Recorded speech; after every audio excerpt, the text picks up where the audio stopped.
नमस्कार साथियों, स्वागत है आपका दृष्टि आईएएस के करंट अफेयर्स एमसीक्यू प्रोग्राम में।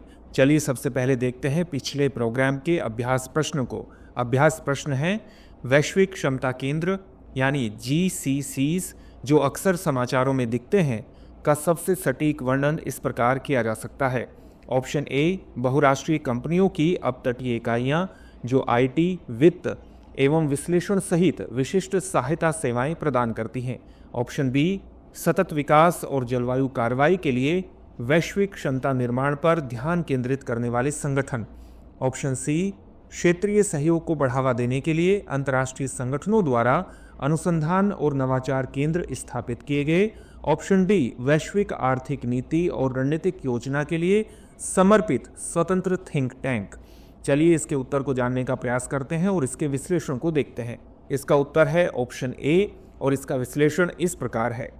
वैश्विक क्षमता केंद्र यानी जीसीसीज उन अपतटीय प्रतिष्ठानों का प्रतिनिधित्व करते हैं जिन्हें कंपनियों द्वारा अपनी मूल संस्थाओं को विभिन्न प्रकार की सेवाएं प्रदान करने के लिए स्थापित किया जाता है। वैश्विक कॉरपोरेट ढांचे के भीतर आंतरिक संस्थाओं के रूप में कार्य करते हुए ये केंद्र आईटी सेवाएं, अनुसंधान और विकास, ग्राहक सहायता और विभिन्न अन्य व्यावसायिक कार्यों सहित विशिष्ट क्षमताएं प्रदान करते हैं। जीसीसीज लागत दक्षताओं का लाभ उठाने, प्रतिभा भंडार का उपयोग करने तथा मूल उद्यमों और उनके अपतटीय समकक्षों के बीच सहयोग को बढ़ावा देने में महत्वपूर्ण भूमिका निभाते हैं। विशेष आर्थिक क्षेत्र, कर छूट, सरलीकृत विनियमन और सुव्यवस्थित नौकरशाही जैसे कई लाभ प्रदान करके जीसीसीज के विकास के लिए उपजाऊ जमीन प्रदान करते हैं। अतः विकल्प ए सही है। चलिए आज के प्रोग्राम के पहले प्रश्न को देखते हैं और पहला प्रश्न है चंद्र मिशन के संबंध में निम्नलिखित कथनों पर विचार कीजिए। पहला कथन है फ्लाई बाई ऐसे मिशन हैं जिनमें अंतरिक्ष यान चंद्रमा के पास से गुजरता है लेकिन उसके चारों ओर की कक्षा में प्रवेश नहीं कर पाता। दूसरा कथन है लैंडर मिशन का ध्यान चंद्रमा पर अंतरिक्ष यान की सॉफ्ट लैंडिंग पर केंद्रित होता है। उपर्युक्त में से कितने कथन सही हैं? ऑप्शन ए केवल एक, ऑप्शन बी केवल दो, ऑप्शन सी एक और दो दोनों, ऑप्शन डी न तो एक और न ही दो। चलिए इसके उत्तर को जानते हैं और इसकी व्याख्या देखते हैं। इसका उत्तर है ऑप्शन सी और इसका विश्लेषण इस प्रकार है। फ्लाई बाई ऐसी मिशन है जिनमें अंतरिक्ष यान चंद्रमा के पास से गुजरता है लेकिन उसके चारों ओर की कक्षा में प्रवेश नहीं करता है, अतः कथन एक सही है। लैंडर मिशन में चंद्रमा पर अंतरिक्ष यान की सॉफ्ट लैंडिंग शामिल है, अतः कथन दो सही है। ये ऑर्बिटर मिशनों की तुलना में अधिक जटिल है। चलिए अब देखते हैं आज के अगले प्रश्न को। अगला प्रश्न है न्यूनतम समर्थन मूल्य की प्रणाली केंद्र सरकार द्वारा जनवरी 1965 में कृषि मूल्य आयोग की स्थापना के साथ शुरू की गई थी। कथन दो है उस समय भारत को गेहूं और चावल जैसी बुनियादी खाद्यान्नों की भारी कमी का सामना करना पड़ रहा था। उपर्युक्त में से कितने कथन सही हैं? आपके ऑप्शन है केवल एक, ऑप्शन ए केवल एक, ऑप्शन बी केवल दो, ऑप्शन सी एक और दो दोनों और ऑप्शन डी न तो एक और न ही दो। चलिए अब इसके उत्तर को देखते हैं और इसके उत्तर के आधार पर इसके विश्लेषण को देखने का प्रयास करते हैं। इसका उत्तर है ऑप्शन सी और इसका विश्लेषण इस प्रकार है।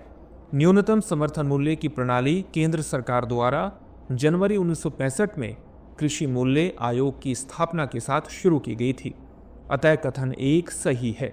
1960 के दशक के मध्य में भारत को गेहूं और चावल जैसी बुनियादी खाद्य वस्तुओं की भारी कमी का सामना करना पड़ रहा था। वैश्विक बाजार में खरीद के लिए अपर्याप्त विदेशी मुद्रा के कारण अमेरिका से सार्वजनिक कानून 480 के तहत 10 मिलियन टन गेहूं के आयात पर निर्भर रहना पड़ रहा था, अतः कथन दो सही है। चलिए अब आज के अगले प्रश्न को देखते हैं और आज का अगला प्रश्न है निम्नलिखित में से कौन सा देश सीरिया के साथ सीमा साझा करता है? पहला देश दिया है तुर्की, दूसरा इराक, तीसरा जॉर्डन, चौथा इजराइल, पांचवा सऊदी अरब। नीचे दिए गए कूट का प्रयोग कर सही उत्तर चुनिए। ऑप्शन ए केवल एक और दो, ऑप्शन बी केवल 2, 3, 4, ऑप्शन सी 1, 2, 3 और 4, ऑप्शन डी 1, 2, 3, 4 और 5 यानी सभी। चलिए अब इसके उत्तर को जानने का प्रयास करते हैं और इसके विश्लेषण को देखते हैं। उत्तर है ऑप्शन सी।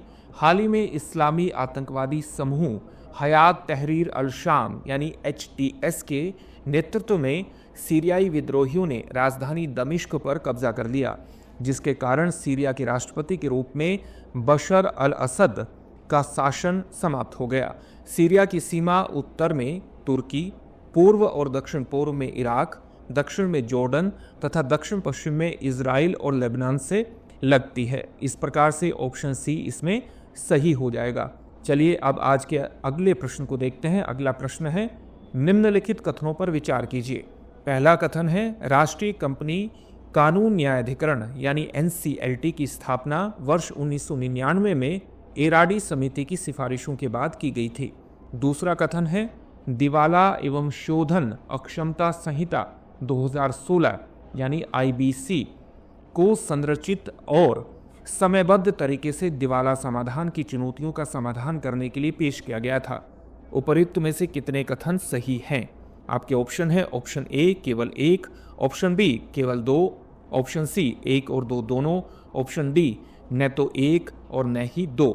चलिए अब इसका उत्तर देखते हैं और विश्लेषण को भी जानने का प्रयास करते हैं। उत्तर है ऑप्शन सी और विश्लेषण इस प्रकार है, राष्ट्रीय कंपनी कानून न्यायाधिकरण NCLT की स्थापना वर्ष 1999 में एराडी समिति की सिफारिशों के बाद की गई थी, अतः कथन 1 सही है। दिवाला एवं शोधन अक्षमता संहिता 2016 को एक संरचित और समयबद्ध तरीके से दिवाला समाधान की चुनौतियों का समाधान करने के लिए पेश किया गया था, अतः कथन 2 सही है। चलिए अब देखते हैं आज के अगले प्रश्न को। अगला प्रश्न है, अनुसूचित जाति एवं अनुसूचित जनजाति अत्याचार निवारण अधिनियम 1989 के संदर्भ में निम्नलिखित कथनों पर विचार कीजिए। आपका पहला कथन है, केंद्र सरकार को अधिनियम के कार्यान्वयन के लिए नियम बनाने का अधिकार है। दूसरा कथन है, इसमें त्वरित सुनवाई के लिए विशेष न्यायालयों और ग्राम सभा स्तर पर SC/ST संरक्षण प्रकोष्ठों की स्थापना का प्रावधान है। उपर्युक्त में से कितने कथन सही हैं? ऑप्शन ए केवल 1, ऑप्शन बी केवल 2, ऑप्शन सी 1 और 2 दोनों, ऑप्शन डी न तो 1 और न ही 2। चलिए अब इसके उत्तर को जानने का प्रयास करते हैं और इसका विश्लेषण देखते हैं। इसका उत्तर है ऑप्शन ए और इसका विश्लेषण इस प्रकार है, अनुसूचित जाति और अनुसूचित जनजाति अत्याचार निवारण अधिनियम 1989, जिसे SC/ST अधिनियम 1989 के नाम से भी जाना जाता है, अनुसूचित जाति और अनुसूचित जनजाति के सदस्यों को जाति आधारित भेदभाव और हिंसा से बचाने के लिए अधिनियमित किया गया था। केंद्र सरकार को अधिनियम के कार्यान्वयन के लिए नियम बनाने का अधिकार है, जबकि राज्य सरकारें और केंद्र शासित प्रदेश केंद्रीय सहायता से इसे प्रशासित करते हैं, अतः कथन 1 सही है। अधिनियम में त्वरित सुनवाई के लिए विशेष न्यायालयों की स्थापना और राज्य स्तर पर वरिष्ठ पुलिस अधिकारियों के नेतृत्व में SC/ST संरक्षण प्रकोष्ठों की स्थापना का प्रावधान है, जो अधिनियम के कार्यान्वयन की निगरानी करेंगे, अतः कथन 2 सही नहीं है। चलिए अब देखते हैं आज के अगले प्रश्न को और अगला प्रश्न है, निम्नलिखित कथनों पर विचार कीजिए। पहला कथन है, जेंडर बजट एक रणनीतिक उपकरण है जिसका उपयोग सरकारों द्वारा विभिन्न लैंगिक आवश्यकताओं और प्राथमिकताओं के अनुसार सार्वजनिक संसाधनों के कुशल संग्रह और आवंटन को सुनिश्चित करने के लिए किया जाता है। दूसरा कथन है, जेंडर बजट में विशेष रूप से महिलाओं के लिए एक अलग बजट बनाना शामिल है। उपर्युक्त में से कितने कथन सही हैं? ऑप्शन ए केवल 1, ऑप्शन बी केवल 2, ऑप्शन सी 1 और 2 दोनों, ऑप्शन डी न तो 1 और न ही 2। चलिए अब इसके उत्तर और विश्लेषण को देखते हैं। इसका उत्तर है ऑप्शन ए और विश्लेषण इस प्रकार है, जेंडर बजटिंग एक रणनीतिक उपकरण है जिसका उपयोग सरकारें विभिन्न लैंगिक आवश्यकताओं और प्राथमिकताओं के अनुसार सार्वजनिक संसाधनों के कुशल संग्रह और आवंटन को सुनिश्चित करने के लिए करती हैं, अतः कथन 1 सही है। जेंडर बजटिंग में केवल महिलाओं के लिए अलग से बजट बनाना शामिल नहीं है, बल्कि मौजूदा बजटीय ढांचे के माध्यम से महिलाओं की विशिष्ट आवश्यकताओं को संबोधित करने पर ध्यान केंद्रित किया जाता है, अतः कथन 2 सही नहीं है। चलिए अब देखते हैं आज के अगले प्रश्न को। अगला प्रश्न है, राष्ट्रीय हरित अधिकरण यानी NGT के संबंध में निम्नलिखित कथनों पर विचार कीजिए। पहला कथन है, इसका प्राथमिक ध्यान पर्यावरण संरक्षण, वनों के संरक्षण और प्राकृतिक संसाधनों के संरक्षण से संबंधित मामलों का त्वरित और कुशल समाधान करना है। दूसरा कथन है, इसका नेतृत्व भारत के मुख्य न्यायाधीश के परामर्श से केंद्र सरकार द्वारा नियुक्त अध्यक्ष करते हैं। उपर्युक्त में से कितने कथन सही हैं? ऑप्शन ए केवल एक, ऑप्शन बी केवल दो, ऑप्शन सी एक और दो दोनों, ऑप्शन डी न तो एक और न ही दो। चलिए अब इसका विश्लेषण देखते हैं और इसके उत्तर को जानने का प्रयास करते हैं। इसका उत्तर है ऑप्शन सी और विश्लेषण इस प्रकार है।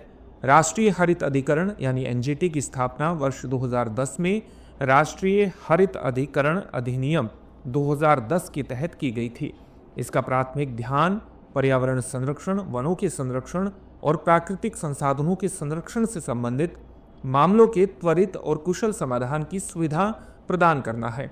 अतः कथन एक सही है। न्यायाधिकरण का नेतृत्व अध्यक्ष केंद्र सरकार द्वारा सीजेआई के परामर्श से नियुक्त करता है। अतः कथन दो सही है।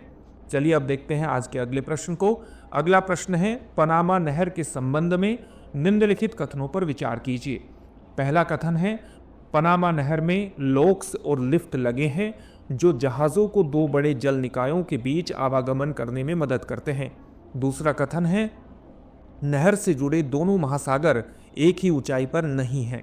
प्रशांत महासागर अटलांटिक महासागर से थोड़ा ऊंचा है। उपर्युक्त में से कितने कथन सही हैं? ऑप्शन ए केवल एक, ऑप्शन बी केवल दो, ऑप्शन सी एक और दो दोनों, ऑप्शन डी न तो एक और न ही दो। चलिए अब इसके विश्लेषण को देखते हैं और उत्तर को जानते हैं। उत्तर है ऑप्शन सी और विश्लेषण इस प्रकार है। वर्ष 1914 में बनकर तैयार हुई पनामा नहर स्वेज नहर के साथ साथ विश्व के दो सबसे रणनीतिक रूप से महत्वपूर्ण कृत्रिम जल मार्गों में से एक है। पनामा नहर दो बड़े निकायों को जोड़ने वाली जलधारा मात्र नहीं है, यह एक जटिल उच्च रूप से इंजीनियर प्रणाली है जिसमें जहाज़ों को एक छोर से दूसरे छोर तक ले जाने के लिए लॉक्स और लिफ्ट शामिल हैं। अतः कथन एक सही है। यह डिज़ाइन इसलिए आवश्यक है क्योंकि नहर से जुड़े दो महासागर एक ही ऊंचाई पर नहीं हैं। प्रशांत महासागर अटलांटिक महासागर से थोड़ा ऊंचा है। अतः कथन दो सही है। चलिए अब देखते हैं आज के अगले प्रश्न को। आज का अगला प्रश्न है, निम्नलिखित में से कौन से देश ब्रिक्स समूह का हिस्सा है? एक मिस्र, दो बांग्लादेश, तीन म्यांमार, चार संयुक्त राज्य अमेरिका, पाँच ब्राज़ील। नीचे दिए गए कूट का उपयोग करके सही उत्तर चुनिए। ऑप्शन ए है केवल एक, चार और पाँच, ऑप्शन बी केवल दो और तीन, ऑप्शन सी केवल एक और ऑप्शन डी एक, दो, तीन, चार और पाँच यानी सभी।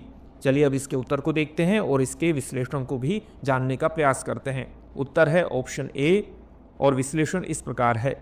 ब्रिक्स विश्व की 10 उभरती अर्थव्यवस्थाओं का एक अंतर सरकारी अनौपचारिक समूह है।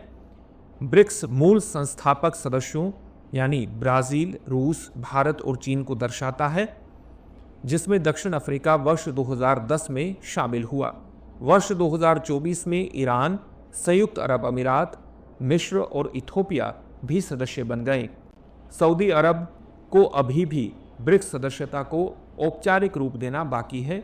शुरू में अर्जेंटीना के वर्ष 2024 में इस समूह में शामिल होने की उम्मीद थी, लेकिन बाद में उसने ऐसा न करने का निर्णय लिया। अतः विकल्प ए सही है। चलिए अब देखते हैं आज के अभ्यास प्रश्न को, जिसका उत्तर आपको कमेंट बॉक्स में कमेंट करके देना है। आज का अभ्यास प्रश्न है, निम्नलिखित कथनों पर विचार कीजिए। पहला कथन है, विलफुल डिफॉल्टर वह उधारकर्ता या गारंटर होता है जो 25 लाख रुपए या उससे अधिक की बकाया राशि वाले ऋण को चुकाने में जानबूझकर विफल रहता है। दूसरा कथन है, बड़े डिफॉल्टर से तात्पर्य ऐसे उधारकर्ता से है जिसका ऋण बकाया 10 करोड़ रुपए या उससे अधिक है। उपरोक्त में से कितने कथन सही हैं? ऑप्शन ए केवल एक, ऑप्शन बी केवल दो, ऑप्शन सी एक और दो दोनों, ऑप्शन डी न तो एक और न ही दो। डियर व्यूअर्स, अपने एग्जाम की तैयारी को और बेहतर करने के लिए हमारे चैनल को लाइक, शेयर और सब्सक्राइब करना न भूलें।